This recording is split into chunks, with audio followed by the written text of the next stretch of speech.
Lord, we thank you for this day. We thank you for this amazing opportunity to share our gifts, God. We thank you for everyone in this room. Allow this to be an amazing piece of art, Father. Use us and just continue to allow us to grow in you. In Jesus' name, amen. Yeah. The Lord bless you and keep you. Make his face shine upon you and be gracious to you. The Lord turn his face toward you and Hey, good evening, family. This is Keaton Bibles from God Sent Music. I'm the creator and founder. But before we get started, go to Facebook, Instagram, YouTube, follow, like, subscribe. Tell me what you think of this episode of the podcast. If you're watching it on YouTube, hit that like button, leave a comment, tell me what you think. We got a special young lady with us here today. Her name is Miss Shawanda. How you doing? I'm good, thank you. How are you? I first met her on TikTok. She was doing a video on praise and worship. And on TikTok, she go by the worship coach, and the advice he was giving out just hit me straight to my heart and in my spirit. I had to track her down and bring her on. How you doing today? I'm doing good. Thank you for having me on. Hey, that's great. Tell everybody your official name, because I know I didn't mess it up probably. Tell them where you You're from good. and tell them something about you. Well, my name is Shawanda Lynette. I reside in Charlotte, North Carolina. Like you said, I'm a singer, songwriter, an indie artist, and a worship team coach, among other things. So, Yes, ma'am. Yes, mhm. ma'am. How long you been singing? I have been singing literally ever since I can remember, all my life, but professionally, probably for about 15 years. So was you one of them kids in high school that was in the glee club, concert choir, all the choirs, all the bands? I was not.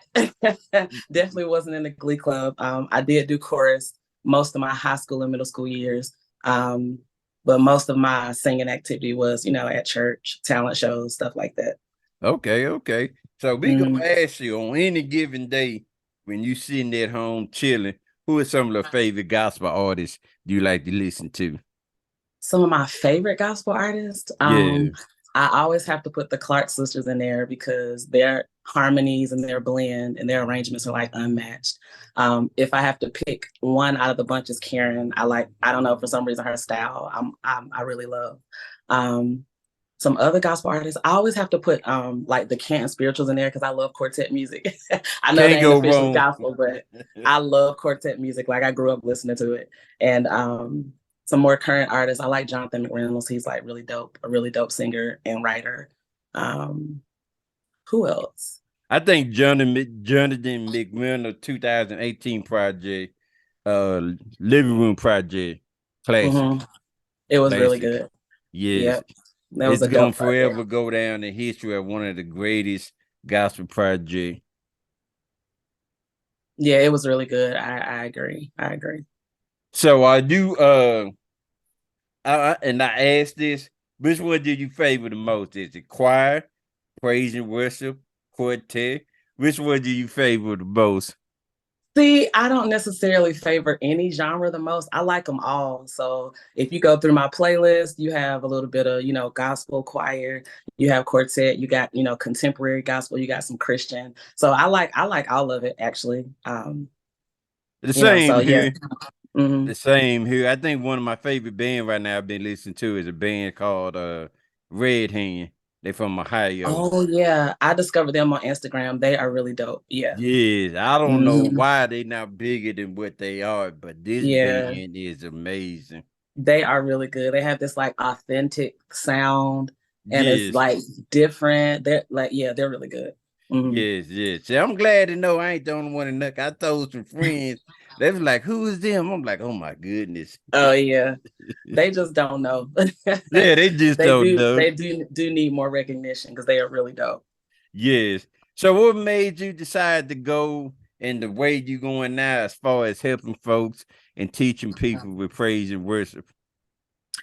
Well, I've always been a teacher at heart. Like I've been a preschool teacher, and I just love education and whatnot, and just helping people. So I've been leading worship for over 15 years, and so in the past couple of years, due to circumstances, I haven't been able to like really sing and lead praise and worship like I would normally do. So in an effort to stay close, I decided that I would just kind of start helping people, just sharing like my knowledge and helping other people. Get what I didn't get, when I was coming up. I had a couple mentors and coaches, but it really helped along the journey because some stuff you just don't know. And you don't always want to just be thrown in to kind of learn on your own. So, Yeah. I decided that I would use what I have to help other people. So that's how I got into it. So what is that gospel singing in North Carolina is like?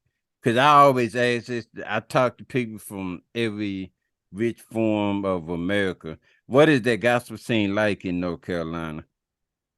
What is the gospel scene like? Yeah. What do you mean? Like, is it, I know we know Jumpy Kids from there, but is it like mostly choir, or is this a praise and worship area, or it's a mixture of all? No, I think it's a good mixture. There are a lot of hidden gems in North Carolina, like indie artists and stuff that you don't know about, songwriters that you don't know about, great musicians. But I think it's a mixture of both. Like I think choirs are making a comeback, and it's just a lot of good people from different genres in North Carolina. Yeah, I'm real big on indie artists because you'd be amazed at the gem you can find when you find an Yep. artist not signed to a major record label. Yeah. I've met a lot of cool people who are doing some great stuff. And yeah. Hey, that's great. So you go by the worship coach, right? Worship team coach. So we're gonna talk about what you do and what you teach. And I'm gonna ask you, what's like the mistake you see a lot of praise and worship team make at church? I wouldn't necessarily call them mistakes because sometimes what I'm finding is people just don't know because they really haven't been taught or given the proper tools that they need. But it's several things. The main thing that I find worship leaders struggling with is just like confidence. Sometimes they get thrown into this and they just, are still kind of trying to find themselves as a singer, as a leader. And so sometimes, that kind of throws off your balance a little bit because you're just not confident in the position. Sometimes people just really don't know how to run a team, how to structure it as far as like, setting up administrative stuff, setting up rehearsals, kind of dealing with the different personalities within the team. Because I think we just think it's just singing, and sounding good on Sundays, but it's a lot more than that. Like a lot more goes into it behind the scenes. So what y'all see on Sunday mornings is, just a culmination of a lot of work that's been put in over the week to make sure that everything is good on Sunday. So it's a lot of different things that I think people struggle with, but it's the same thing, but different things for everybody. I hear you. It take a strong person to put up with an 8-9 member praise team, man. I just a don't have strong that person, somebody who's, patient. Yeah, you got to be graced for it. Because like I said, there's a lot of different personalities, but you want to make sure that, people are good because there's like a pastoral side of it where you got to make sure you take care of the people, but you also got to make sure that they're being, accountable and disciplined and doing what they agreed to do. So yeah, it's a lot dealing with a lot of people. I can only imagine. So let's talk about song selection. I heard you mention it recently on your post. A lot of people make mistakes by picking the wrong songs, not knowing the capability of their praise team, right? So yeah, song selection, of course, is very important, but it varies. Like you can't go wrong with picking songs that are Bible based. That what I'm saying, the basis of it is steeped in the Bible. So I wouldn't suggest you singing "I'm Coming Up on the Rough Side of the Mountain" for praise and worship because that doesn't even make sense. It doesn't really even make sense. Like yeah. And then you have to think about like the the ability of your team. So some people have, singers that are just kind of out of this world. Y'all can sing anything with 16 parts and da da da. Some people have, teams that, only have a couple solid singers. So you have to kind of work around picking songs that don't require a lot. It just depends on your team and what you have to work with. Okay. So what's the most common mistake you see a lot of praise team make as far as Sunday morning? Because a lot of time people think praise and worship just wake up in the morning, we go to church, we shake hands, let's go out and sing. But it's a lot of work to go in to get that 20-minute set on Sunday morning to sound good. What is a lot of mistake that a lot of praise team make? I would say a couple of things that we aren't necessarily fully aware of sometimes is that rehearsal is important. I've noticed in the, sometimes in the culture, we don't really take rehearsal that seriously. And we don't think it's important to show up and to know our music and to go through, a set to see how it's going to go and da, da, da. So I think that that's one mistake that we make. We kind of brush it off like, oh, we'll just figure it out on Sunday mornings. Yep. But that is not okay. And that is not okay. Yeah, so that's one mistake. Not showing up on time, not really being prepared. Just because you know a song doesn't mean that when you sing it, it's gonna go over well. You know what I'm saying?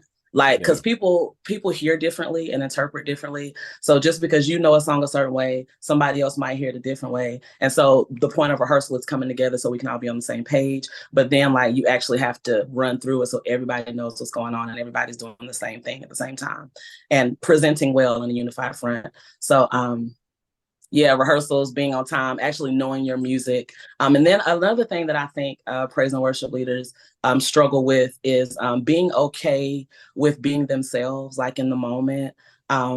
We tend to get offended or taken aback whenever the church doesn't participate like we want them to. And it's annoying, but I think the mistake we make in that is that we don't keep our attention Godward. You know what I'm saying? Yeah. And we kind of get too focused on what the church is doing or how they're responding. And then it kind of throws you off sometimes and it just makes it weird. Like we start fussing and we start, y'all need to lift y'all hands. Blah, blah. I don't think we need to do all that. Either they're going to participate or they're not. And I'm shaking my head because that is so true. I didn't seen all that before. And when they come off the stage, they just like, man, the people wouldn't even get involved, man. We couldn't feel it. And you like, okay. Yeah. And I mean, human nature is to want, your performance or to want your moment to go well. But then you also have to think, did it sound good? Like, did it sound like you prepared for it? Did the church want to participate? Is it a song that they knew? Like, it's so many different factors. So you can't necessarily just say, oh, it was the church. You know what I'm saying? Like the congregation, because it could have very well been the team, So true. It's so many different factors to consider. True. And I don't think a lot of praise and worship on Sunday morning think of that because they thinking, oh, it's Sunday, people gonna automatically join in, band gonna automatically know they song. And like I said earlier, you'd be amazed. It's a lot of work to just go in for that 20 minutes. Absolutely. Cause I play bass guitar, and nothing make you more frustrated than singers not knowing that what they supposed to do, and they blame the band, and you'd be like, for real? Oh yeah. Yeah. Hey, we gotta blame somebody, right? And it's nothing worse than a band not knowing their music and they blame the singer. So it go both ways. So you just gotta be prepared at always. You have to be prepared. Everybody who's a part of the team has to be prepared. And the funny thing is like the church, the congregation knows when you're not. Like, even though they might not know the intricacies of music, they know what sounds good and what doesn't. You know what I'm saying? So if they can tell that we haven't prepared or they can tell we kind of slacking, why would they want to participate? Yeah. We didn't even, do our part to make sure that we present it well. So we can't expect them to enjoy that or, want to be a part of that. That is so true. That is so true. If you have any advice, any whatsoever, you want to give praise and worship leader that is watching this today, what would you say? I would say to be yourself. Um, Sometimes we get intimidated by other singers who might, seem to be better than us, or other leaders that seem to sound different than us, or, their vibe might be. But be yourself. You are who you are, and God created you that way. So use that, what I'm saying, to your advantage to, be a great leader. Find a mentor, find somebody who you can walk with and who can coach you and help you learn and become better. Because sometimes we don't see the things in us that we need to work on. And so somebody who we trust and somebody who has our best interest at heart can say, hey, you're doing a great job at this. I think it would help you or be beneficial to you to develop this or try this, or, so grab a mentor, grab a coach. Don't try to do it by yourself, because there's, help for you. And then make sure that, you stay close to God, because he's the one that we're doing this for. And so sometimes we can get so busy in the work. We at church all the time because the worship team got to be there every time we have a service. And sometimes we can, get so busy doing church stuff that we neglect to cultivate our relationship with God, like our personal relationship. We feel like we at church all the time, so we good with him. But, we have to actually spend some time with him, hearing from him, learning of him, becoming a better Christian, which will in turn make us a better worship leader. And that is so true. A lot of times we make the mistake. We like, well, I'm at church 4 or 5 days a week, so I'm good with God. But you go pick the most difficult song there is out there, knowing your praise team can't catch on. Then Sunday morning we can't understand why everything went left field. So you hit everything right on the nail. Yeah. I'm a big lover and a big guy on order. I believe everything just got to be done in order. Yeah. You gonna I sing, agree. you got to sing in order. You got to practice. You're gonna be a great bass player. You got to practice. You're gonna be a great sound engineer. You got to practice. It just and a lot of people don't think you can practice as a singer, but they need to practice just as much as musicians. Yeah, I agree. I always tell my clients, people that I talk to, my team even, I say, if Beyonce practice every day, then we definitely need to practice, as often as possible too, because nobody just gets up and is wonderful all of a sudden. It takes time. It takes attention to detail. It takes discipline. It takes a lot. You know what I'm saying? You don't just get up and be great because you think about being great. Now you got to put some work in. You got to put effort in. You got to put time in. You got to, learn your craft. You got to practice it. Practice makes permanent. And so There whatever you you go. practice doing, that's what you're going to do. Exactly. So why is it that we as a culture sometimes we just I don't know, it's like when they come down to God, we put in half effort. Like we at the job, we'll go way out for the job. But for church, man, we put in a half effort. And I can't understand it. Yeah, I don't really have an answer to that. I think people are just people, and even at work, like there are people who give it 100%, and some people who only give it 50, and some people who just do just enough to get by. I don't know. I think it's just personality differences. Some people are just like that, and some people are not. So that's the only answer I have. I don't have a scientific answer because I don't know. There's no scientific answer, huh? It may be. I just don't have it. I don't know. Supposed to be, ain't he? Yeah, it's funny because my mom was laughing at me the other day. She was like, "You just get so serious," and I was like, "Well, I think you should take it seriously. Like it's what I do."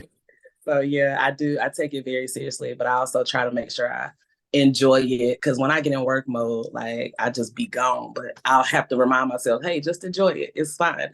Everything's good." So Hey, yeah. before we leave, give everybody your social media information and how they can contact you. Because Okay. listen to Well. me, everybody. This lady is the real deal. I'm telling y'all, I've been studying her. I've been watching her Oh video. wow. See the real deal. Thank you so much. So my social media is Shawanda Lynette, Shawanda SHAWANDA _ Lynette LYNETTE on Instagram, on Facebook, on TikTok. I have Shawanda Lynette page, and there's also Worship Team Coach, which is where I do my teachings for worship teams and whatnot. So yeah, and ShawandaLynette.com if you want to connect. Those are the places you can find me and reach me. Yes, ma'am.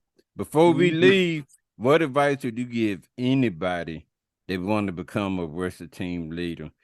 Because a lot of people think you can just jump up and you just fall into it, but give them advice before we leave, how they can become a great worship team leader. How can you become a great worship team leader? One, I feel like it's something you have to be called to. Just because you're a great singer doesn't mean that you're, equipped to lead a worship team. So I think it's something you have to be called to, something that you're passionate about. And like I said, if you have the skill and the talent for it, make sure that you cultivate that. Don't just be a great singer, but also be a great, a Christian, a follower of the disciplines and the teachings of Jesus Christ. You got to do both at the same time. Develop your leadership style and your leadership skills, because you got a group of people to lead if you're, set over that team.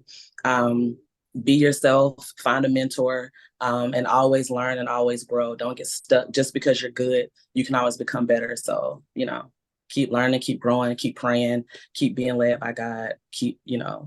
Say that again about keep learning. You keep can learning, always learn it. Keep growing. Yeah, always. Even the best of the best still have something to learn and still has room to grow. So be intentional about that. You don't want to get stagnant. And they have it so much better than we did, because now we living in the age of YouTube and TikTok. So when I was growing up, you had to learn a song.